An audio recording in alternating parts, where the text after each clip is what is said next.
Students, ఈ రోజున మనము థర్డ్ ఎక్సర్సైజ్ గురించి తెలుసుకుందాం అన్నమాట. దానికి ముందు సెకండ్ ఎక్సర్సైజ్ నిన్న ఏమైతే చెప్పుకున్నావో సెకండ్ ఎక్సర్సైజ్ అవి 13th 14th ఎగ్జాంపుల్స్ గురించి వాటి యొక్క ఆన్సర్ గురించి చెప్పుకుందాం. ఒకటి రబ్బర్ అంటే device use to erase pencil and ink marks అన్నమాట. పెన్సిల్ ఇంక్ మార్కులు తోడడానికి ఉపయోగించే ఎరాజ్లు చెప్పుకుంటారు. ఇది జనరల్గా విద్యార్థులు తరచుగా వాడుతూ ఉంటారు అన్నమాట. ఇక్కడ ఈ ముందు ఒక లెటర్ చేసి కొత్త పదాన్ని కనుక్కోవాలా. అది ఏమవుద్ది? An implement for digging of plants అన్నమాట. అంటే మొక్కలను పెరగడానికి ఉపయోగించే ఒక చిన్న పరికరము అని అర్థం వస్తుంది అన్నమాట. అదేంటి చూద్దాం ఇప్పుడు. రైస్ ఇక్కడ రబ్బర్. ఈ రబ్బర్కి ముందు జీని కనుక లెటర్స్ కనుక అరేంజ్ చేసినట్టయితే అది గ్రబ్బర్ అవుతుంది అన్నమాట. GRUBBER గ్రబ్బర్. గ్రబ్బర్ అంటే ఏంటి? It is an implement use to digging up plants. ఇక్కడ లిట్టర్కి అంటే ఏంటి? రబ్బిష్ అన్నమాట, చెత్త చెదారం. మనం ఓపెన్ ప్లేస్లో పడేస్తాం అనమాట. దాన్ని లెటర్గా చెప్పుకుంటాము. ఇక్కడ ఈ లెటర్కి ముందు ఒక లెటర్ తెచ్చి కొత్త పదం కనుక్కోవాలా. అది నాన్ ఫామ్ ఉంటుంది. అది దాని యొక్క అర్థం ఏంటి? ఏ బ్రైట్ షిమ్మరింగ్ రిఫ్లెక్టెడ్ లైట్ అన్నమాట. కాంతిని వెదజల్లు అనే అర్థం వచ్చే ఒక పదం ఇక్కడ వస్తుంది అన్నమాట. ఇక్కడ ఈ లెటర్ ముందు మనం కనుక జీని అరేంజ్ చేసినట్టయితే GLITTER గ్లిట్టర్. గ్లిట్టర్ అంటే ఏంటి? తలతల మరియు అనే అర్థం వస్తుంది అన్నమాట. A bright shimmering reflected light అన్నమాట. సో ఆ విధంగా దీన్ని ప్రిఫిక్స్గా చెప్పుకుంటాము. దీన్ని అంటే add a letter before a word and form a new word అన్నమాట. ఇప్పుడు థర్డ్ ఎక్సర్సైజ్ ఏంటది? సఫిక్స్. సఫిక్స్ అంటే ఏంటి? Add a letter after a word and form a new word. Suffix. ఇది third exercise.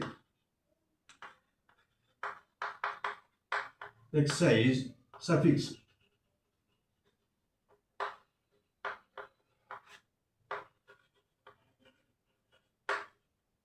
Add a letter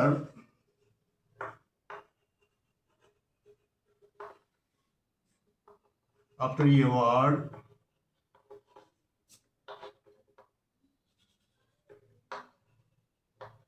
and form a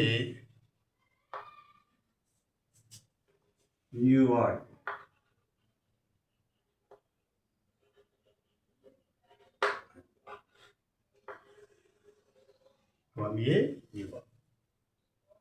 ఇక్కడ మనము ఆటోబయోగ్రఫీలోని 2 ఉదాహరణలు చెప్పుకునే ముందు ఒక ఎగ్జాంపుల్ చెప్పుకుందాం. అదేంటంటే వాల్. వాల్ అంటే నౌన్ ఫామ్. అంటే ఏంటి? ఈ స్ట్రక్చర్ ఆఫ్ ఏ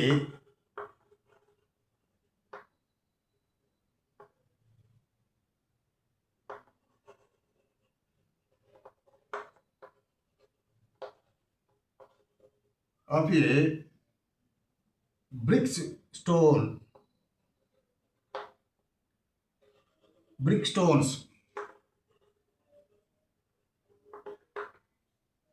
అంటే కాల్చిన ఇటుకలతో నిర్మించిన గోడ అని చెప్పుకుంటాం అన్నమాట.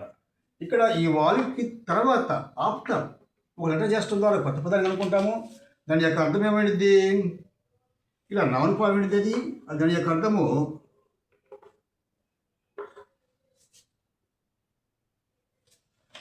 ఏ స్టూపిడ్ పర్సన్.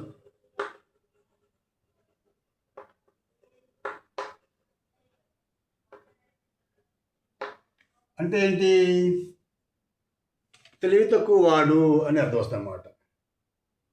అని అర్థం వచ్చే ఒక పదాన్ని ఇక్కడ రాయాలన్నమాట. ఇక్కడ ఏ లెటర్ చేస్తే ఈ మీనింగ్తో కూడిన ఒక పదం వస్తుంది అన్నమాట. ఇక్కడ దీన్నే సఫిక్స్గా చెప్పుకుంటాము. ఇప్పుడు WALLY. ఇక్కడ వై అనే లెటర్ చేసడం ద్వారా వ్యాలీ అయింది. అంటే వ్యాలీ అంటే person who is known as stupid.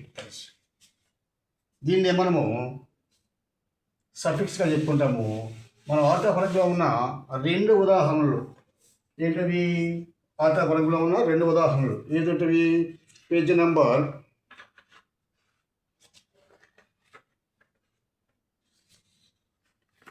Page number 23, 24లోని రెండు ఉదాహరణలు అన్నమాట. పేజ్ నెంబర్ 23, 24 రెండు 13th and 14th and 24 వాటి గురించి చెప్పుకుందాం అన్నమాట. ప్లీజ్ ఇక్కడ 13th వన్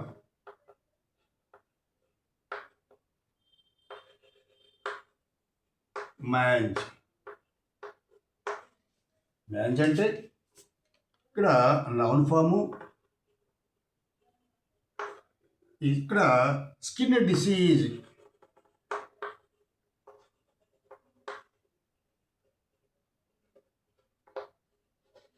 ఆఫ్ ఏ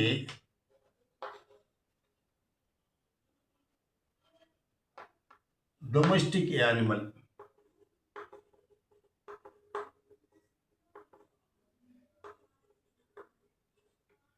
పెంపుడు జంతువుకు వచ్చే ఒక చర్మ వ్యాధి, దాన్ని మ్యాంజ్ అని చెప్పి అంటాం అన్నమాట.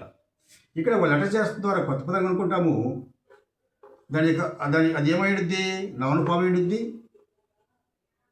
దాని యొక్క అర్థము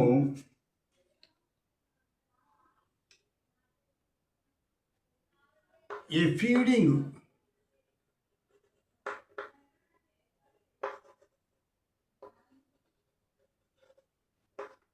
through a box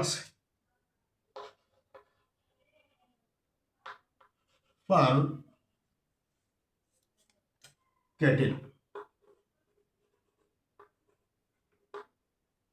అంటే పశువులకు నీళ్లు తాగడానికి ఉపయోగించే కుడితే కుండ అని చెప్పంటాం అన్నమాట. కుడితే తొట్టె అని చెప్పంటాం అన్నమాట.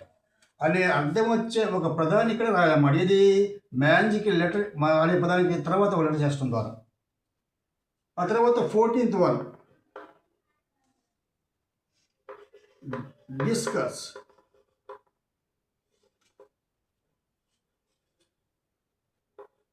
అంటే నౌన్ ఫాము, ఇక్కడ డిస్క్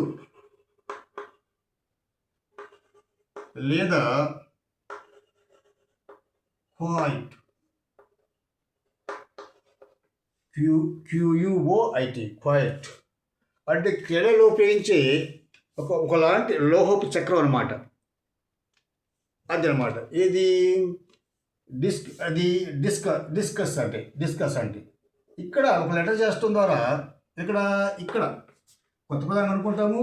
అది నౌన్ ఫామ్ ఏంటిది? దాని యొక్క అర్థము ఆర్గ్యూ లేదా రీజన్ లేదా డిస్ప్యూట్,